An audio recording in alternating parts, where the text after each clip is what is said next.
Hello,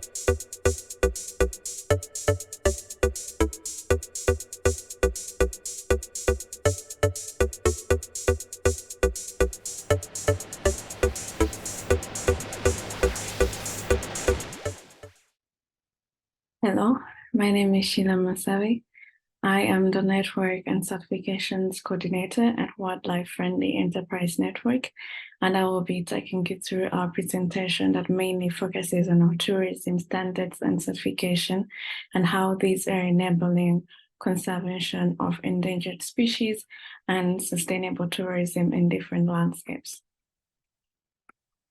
So mainly a brief about who we are. Our Wildlife Friendly Enterprise Network is a US-based NGO that was founded in 2007, and we have developed different standards and certifications, or if you may say eco-labels, that are enabling conservation to mainly conserve endangered species and improve local community livelihoods.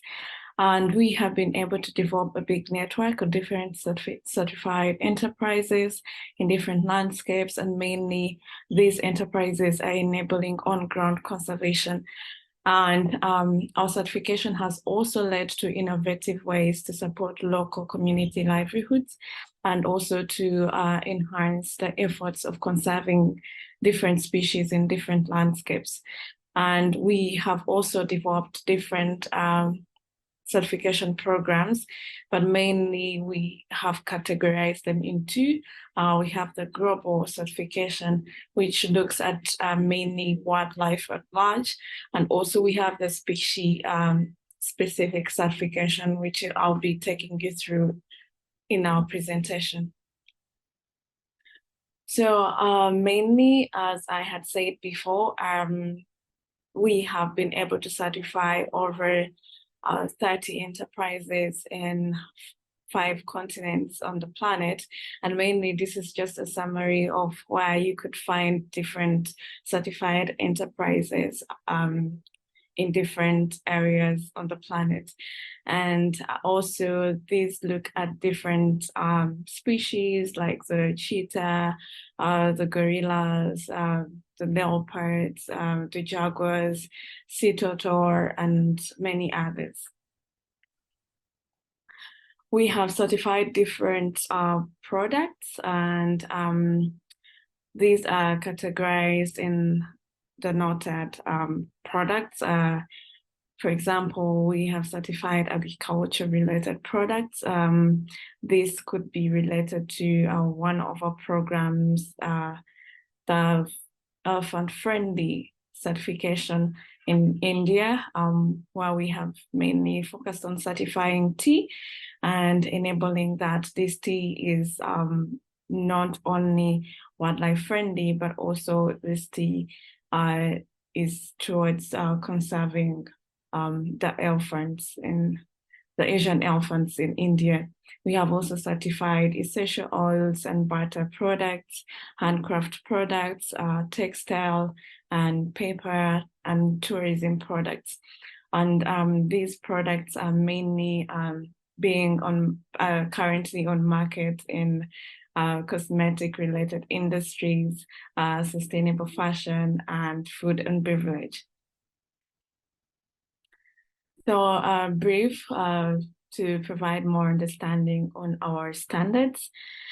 So we have 2 main standards, that is the certified wildlife friendly standards, which focus on different species, specifically the key species that are identified by IUCN Red List of threatened species. And these species mainly play a critical significant role in the ecosystem, and also these are important in the local context. So we also have developed the species-specific standards, and the main species-specific standards that are currently in operation are as noted. So we have the certified gorilla-friendly standards. We have the certified elephant-friendly and certified geography-friendly certified 𝐲𝐶 in Argentina, which mainly focuses on certified wool from 𝐲𝐶.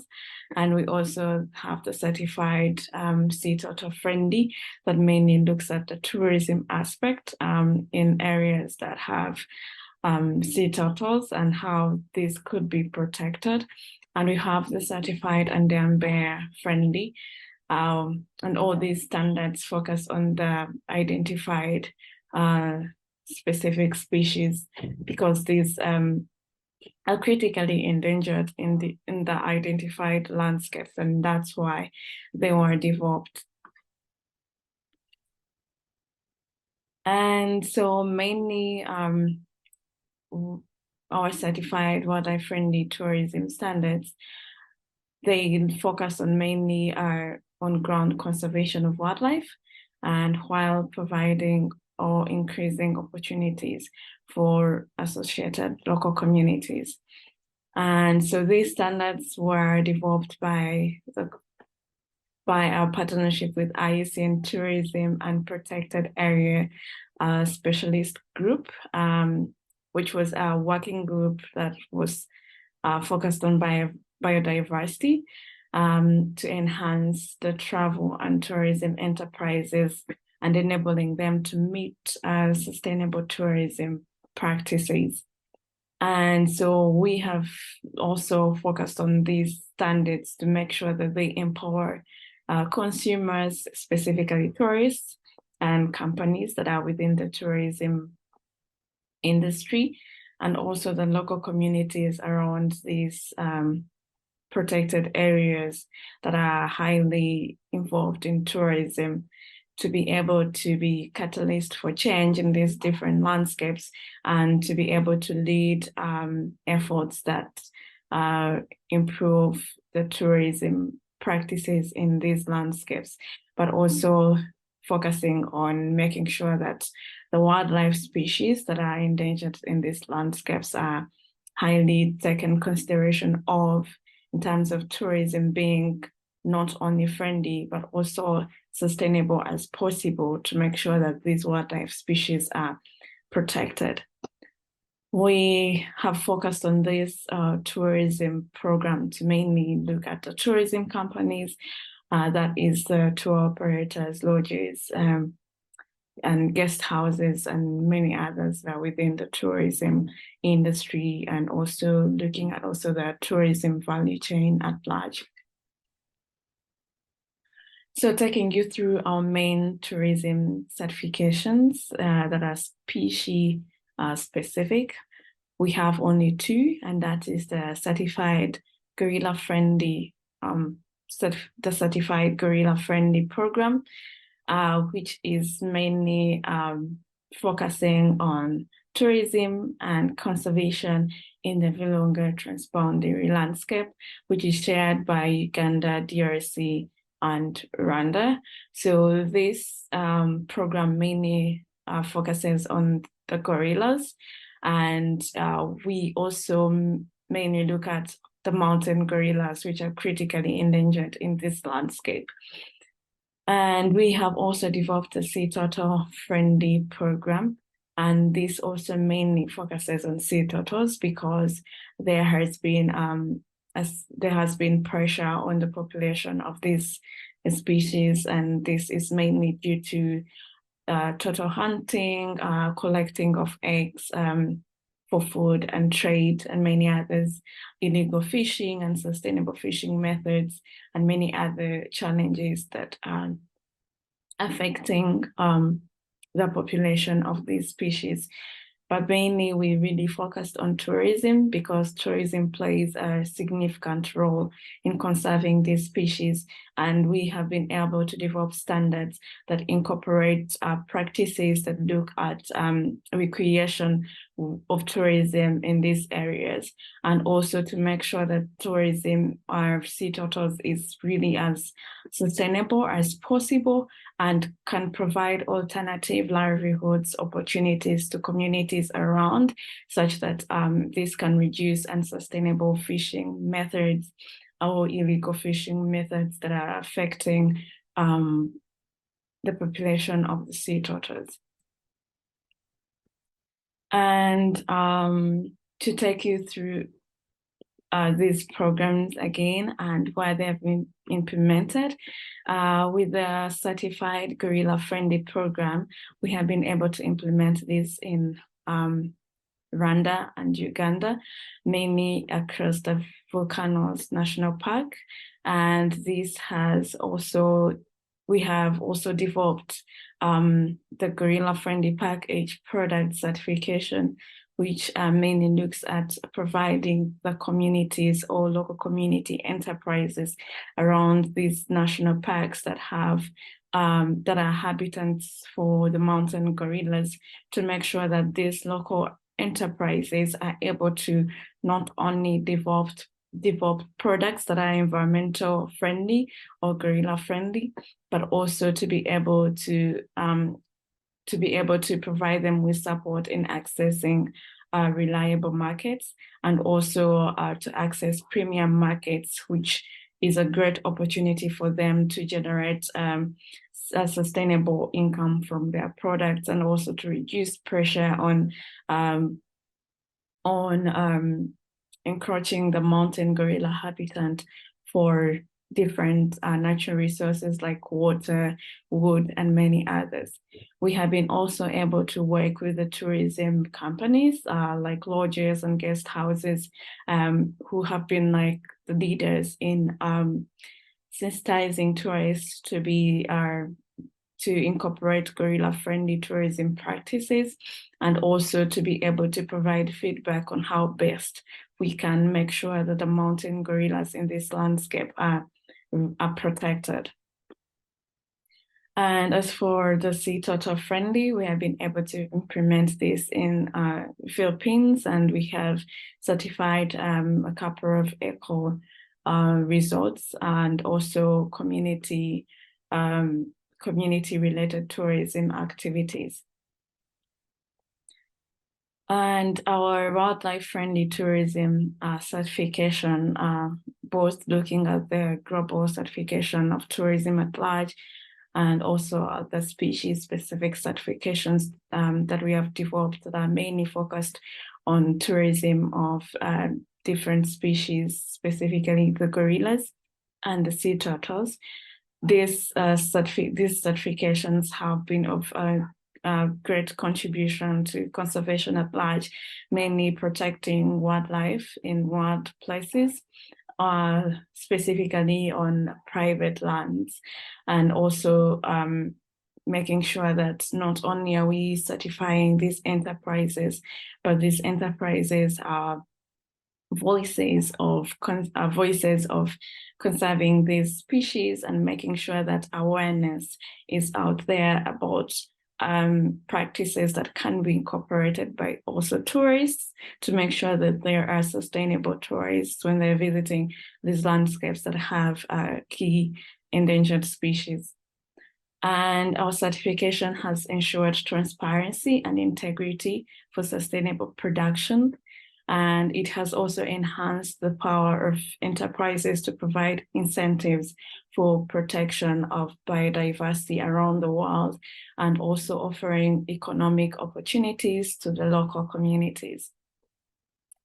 And our certifications have also promoted best practices for conservation, and also have enabled or enhanced monitoring efforts of wildlife, and also providing not only just monitoring, but also providing solutions that are applicable and are creating a greater impact on conserving key species. The impact so far that has been identified from our tourism standards, mainly there has been a great interest in application of these standards, mainly looking at the sustainable practices in the tourism industry. And through this, we developed the platform or our website called gorillafriendly.org, Mainly the gorillafriendly.org is a platform that provides guidelines to tourists who are visiting any of the gorilla habitats in the landscape to make sure that they understand what it implies to be a sustainable tourist and how they can contribute towards conserving the endangered mountain gorillas, but also the gorillas at large and their habitats. And we have so far had over 1,000 people who have signed up and taken the pledge to be sustainable tourists when they're visiting the habitats of gorillas. And we have also been able to extend the program to the park age communities or communities that are adjacent to the gorilla habitats. And mainly the park age certification looks at not only certifying the products that are made by the local community enterprises, but also developing local community conservation enterprises and helping them to access reliable markets. And also the certification has been able to provide premium markets for these certified enterprises and the products that they produce. The other great achievement and impact that we have got so far is that the interest of national parks in this certification of the mountain gorilla habitat, but also the gorilla habitats at large. And we have certified Nibalendoki in the Republic of Congo, which is a habitat of gorillas, and in partnership with Wildlife Conservation Society and the park management. And yes, so mainly that's a whole overview of our standards and how they are enabling that tourism is practiced in a more sustainable manner, and also making sure that tourism in different landscapes is conserving key species that are of a significant importance to the ecosystem and biodiversity at large. Yes, thank you. That was our presentation. Welcome back from the session. It has been indeed a pleasure listening from the different presenters, and 3 out of our 5 presenters are online. We have had a few questions in the chat, and I'm not so sure if there are those who will also be raising up their hands to ask some questions. Yeah, but thank you so much for staying with us on the Conservation Symposium, our special session on the wildlife economy. Now, I will request all the presenters who are online, that is Sheillah, Dennis, and Professor Joseph, unmute so that you are able to respond. Yes, I think let me first take questions for those who have put their hands up. Mr. Emmanuel Ngumbi from the Giraffe Center, that is in Kenya. Thank you so much. I see your hand is up. Please unmute and ask your question. Emmanuel?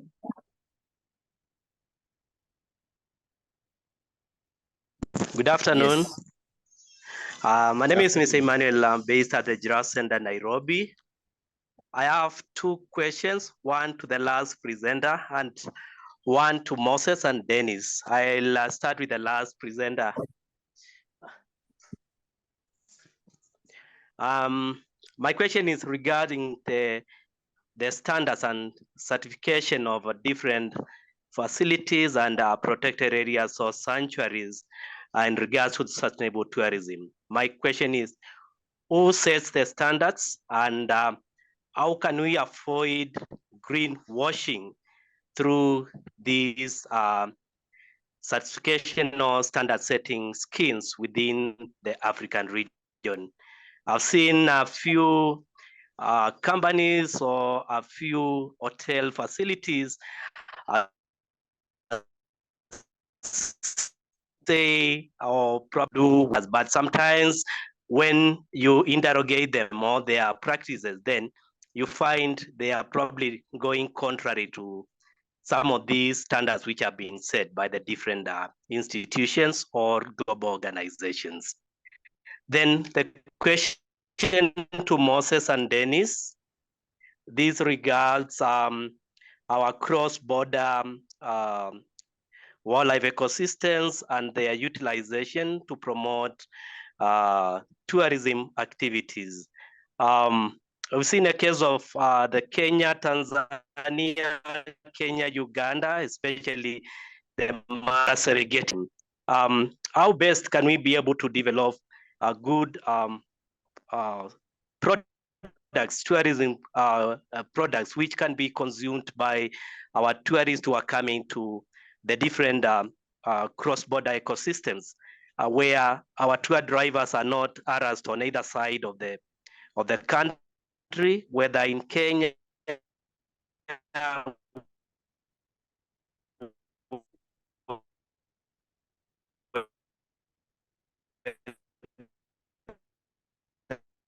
in Uganda or Tanzania, or probably the Rwanda, and also so how do we develop more sustainable African brotherhood or the East African region brotherhood? So those are my two questions. First, I hope you can be able to answer to them. Yeah, thank you so much, Emmanuel. I think over to you, Sheillah, maybe to attempt yours, then Dennis. Thank you. Okay, good afternoon, everyone. If it is already afternoon on your end, thank you so much for that question that was raised about the standards.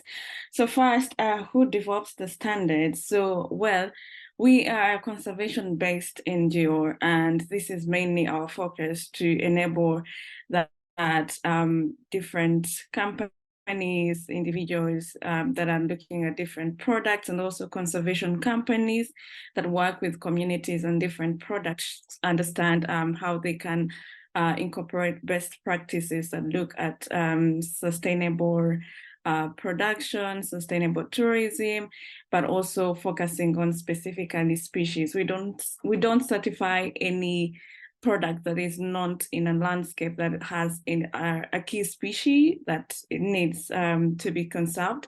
So that has been mainly our main focus. And so who develops the standards? So mainly looking at the tourism standards, these were developed through our partnership with IUCN, as I had mentioned before.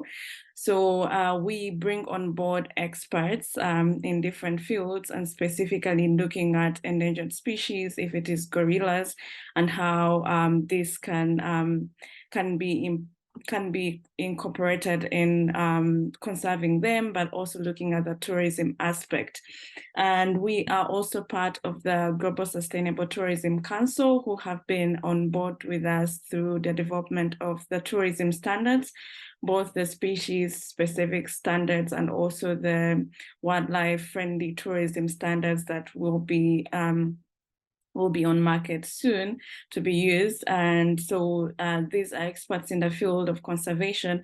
And the other main important thing is to note that as a conservation-based NGO, our standards are voluntary. They're not like national standards or international standards or something like that. But then these are voluntary standards where we are guiding people through understanding best practices and how this can be put into application in different aspects. Yeah.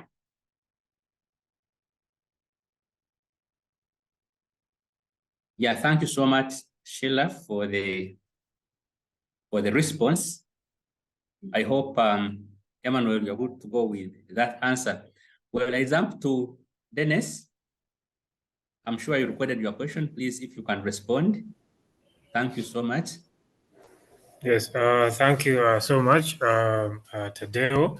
And thank you so much to Joseph for your question. Really appreciate. Now, on the issue of cross-border resources, cross-border ecosystems, and how East Africa can actually work together to see that we all benefit from these cross-border resources. Like we said in our presentation, you find that there are some milestones which have been achieved so far in terms of legislation. That is legislation through the East African community.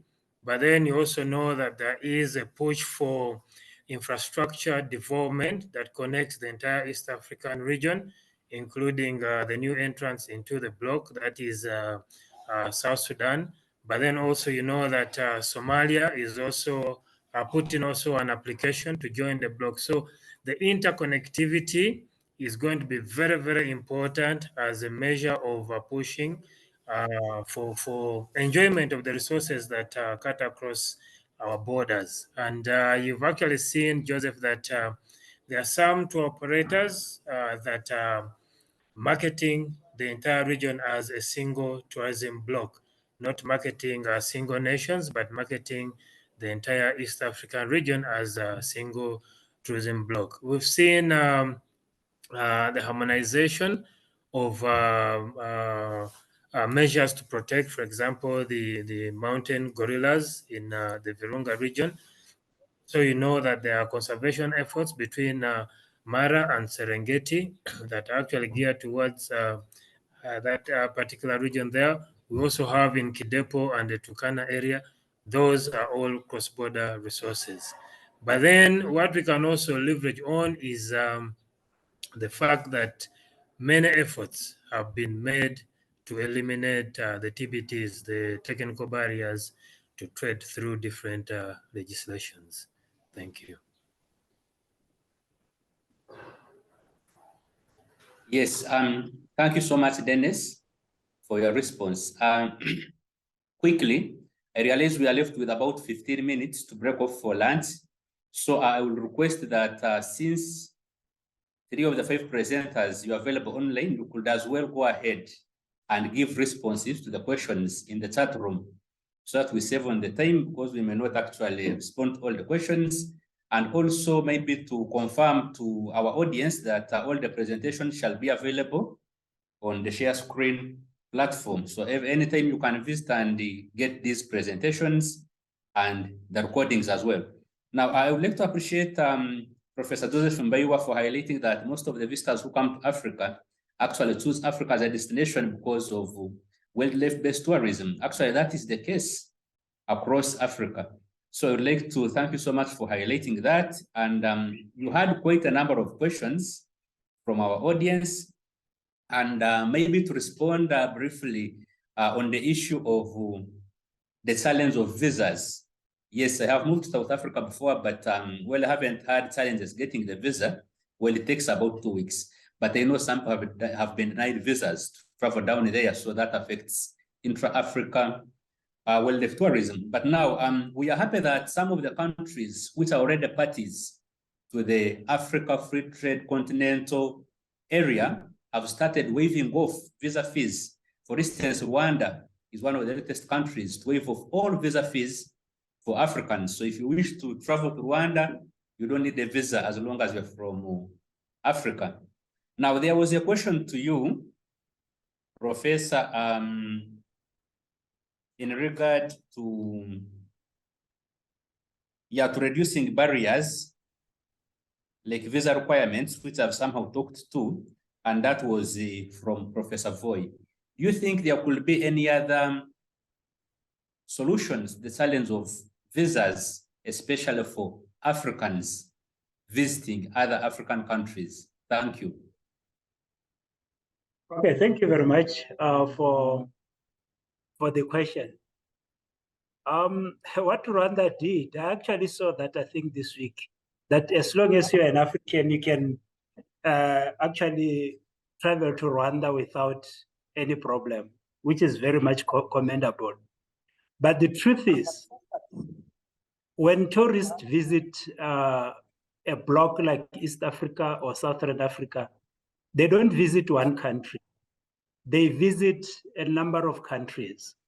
So that's why I was saying in my presentation, it's very difficult for a tourist who wants to visit, let's say, the Victoria Falls in Zimbabwe, Chobe National Park or the Okavango Delta in Botswana, and then visit Kruger National Park in South Africa to get 3 visas when they're coming from, let's say, Nigeria. Nigeria is one country where if you are Nigerian, you know, it's like almost every country wants a visa from you. You come from Nigeria, you want to visit these 3 countries, and you have to pay a lot of money in Botswana, Zimbabwe, and South Africa. Really, it's not practically okay. Unlike a situation where we were going to be saying we want a SADC visa. SADC includes all the Southern African countries. Like one presenter was talking of ECOWAS or the East African bloc. So if at all we were to be having this kind of visas, you get one visa and then you visit all these countries. That will be easier and cheaper. You look at what the Europeans are doing in terms of the Schengen visa, for example. You get one visa, you can travel to Germany, France, all those countries. And you enjoy because you have that visa. So I think for us to improve tourism in Africa amongst Africans, I think that should be the way to move. And the leaders, our political leaders, should be brought on board. We should bring them on board and try and improve on that. Recently, Botswana and Namibia, they agreed that you don't need a passport between the 2 countries. You need just an ID. Your ID in your own country, you can travel to Namibia. Namibians can travel to Botswana. These are the kind of developments that we need to see in Africa to remove all these barriers. I think I've answered you, sir. Yes, thank you so much. We have also answered actually Professor Voy, who had raised the very question. But still on you, there is a question which came from a member of the audience from Uganda. She's called Joan Grace. And she was asking about how do we manage negative media about Africa? Well, you all know that a few weeks ago here in Uganda, we were actually terrorists somehow attacked our tourists in Queen Elizabeth. They killed 2 and their driver. So this negative media seems to make a lot of news than even the other good news about the beautiful maybe destinations in Africa. So in your experience as a professor of tourism, how do you think we can manage negative media as Africa so as to bring in maybe more Africans traveling to other African countries? Thank you. Yes, I think in our universities, we need to teach media studies. And when we teach media studies in our own universities, we have to teach those young students about patriotism, about they must love Africa, they must love their countries. So it all starts with what we are teaching to our kids in our universities. Look at what is happening in Israel at the moment. Israel is busy bombing the Gaza Strip. There is war between Israel and Gaza. But believe me, if that war ends, let's say maybe tomorrow or so, the following day, there will be a lot of tourists to India, to Israel. They will be traveling there, including us Africans who would like to travel to Israel to see where Jesus Christ was born. Why? Because despite the war that has been ongoing for a very long time between Israel and Hamas, Hezbollah, the media there, including those in the US, the religious leaders in the US, wherever they are, when they talk of Israel, it's like you are going to heaven. There's a positive image in reporting about Israel despite the wars. So what I'm trying to say is that Africa, we do have our own problems, our own challenges, our own civil wars. But why can't we talk beautifully about the Masai Mara, the Kilimanjaro? Why can't we report, to become positive about our Okavango, the gorillas in Rwanda, in Uganda? Why can't we talk positively about those, despite the challenges that we have? So to me, it's all about awareness. It's all about what we are teaching to our students. And what I also like is that our leaders of late, they call these foreign journalists together and try and teach them about what we have in Africa. Just call them, call CNN, call BBC, maybe as a leader, some tourism operators there, and then just make them aware. Call them for a workshop, a conference of some sort, and then promote positive reporting about Africa. Thank you. Yeah, thank you so much, Professor Mbewa.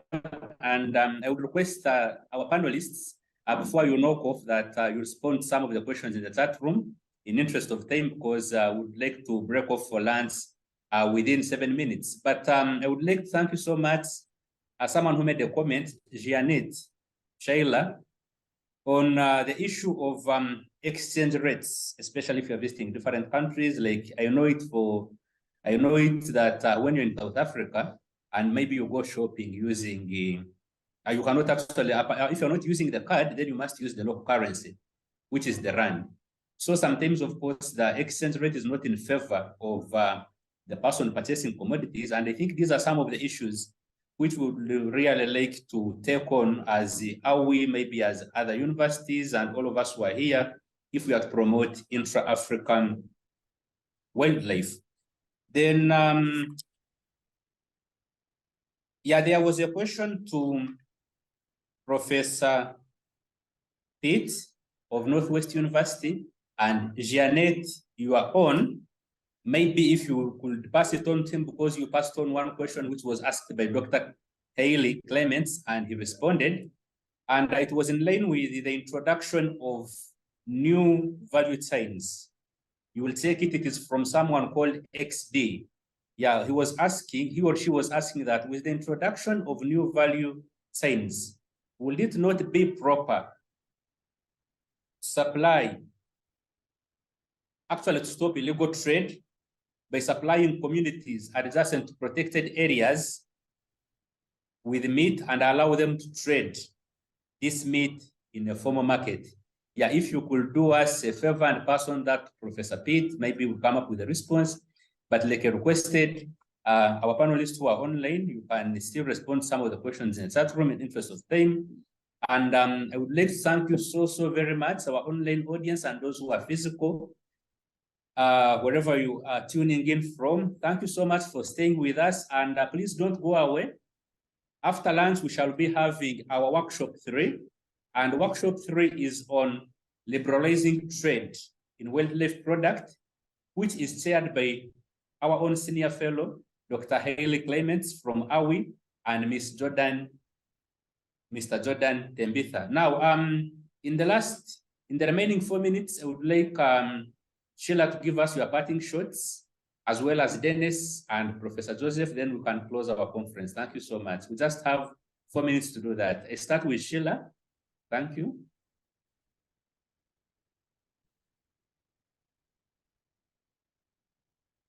Is there anything you'd like to comment? Oh, yes. Yes, I think there is something I would like to comment, and it's related to the last question in the chat. Someone asked, how can we promote ethical practice in sustainable tourism industry and avoid greenwashing through the various tourism standards and certification schemes?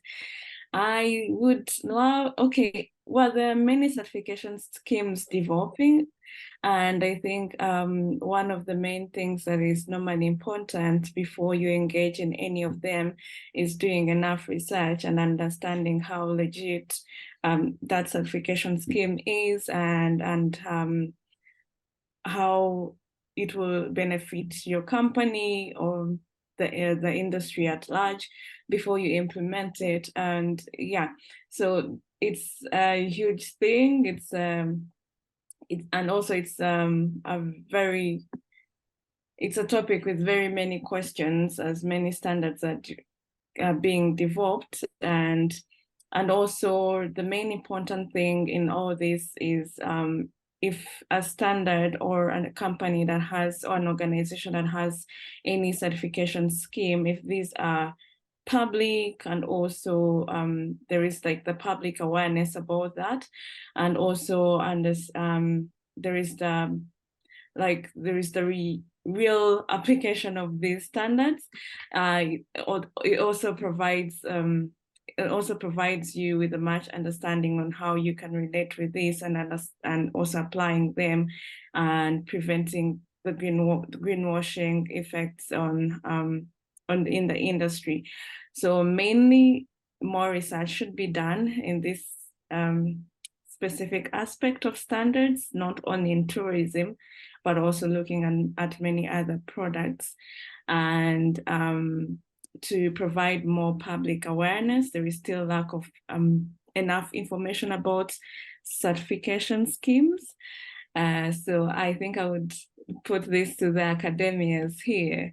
There is a new field for you to venture in and provide the public with more awareness and more knowledge about how to not only applying these standards, but also understanding how these imply in different industries. Yeah, thank you. Yes, okay, yeah. Thank you so much, Sheillah. I think you will also interest myself in wildlife-friendly certifications. Now, Dennis, just in 1 minute, please, if you can give us your parting shots, then the professor, and we close this workshop. Yeah. Thank you. Thank you very much, Tadeo. Just to re-echo and to re-emphasize, just to give you some little statistics, Africa has right now a population of 1.3 billion, okay, to be very precise, 1.39 billion, almost 1.4 billion.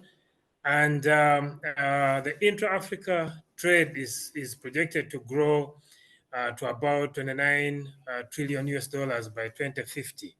So that if we opened up the borders, eliminated the technical barriers, harmonized our laws and all that, countries have a great opportunity, great opportunity, to bite off that chunk of the 29 trillion US dollars, and that money channeled to tourism, channeled to wildlife conservation. So just to re-echo some of Professor Baiwa's words, I mean, we need to promote Africa. We need to see that Africa as a continent will push our agenda. I'll give you another statistic that Uganda, our number one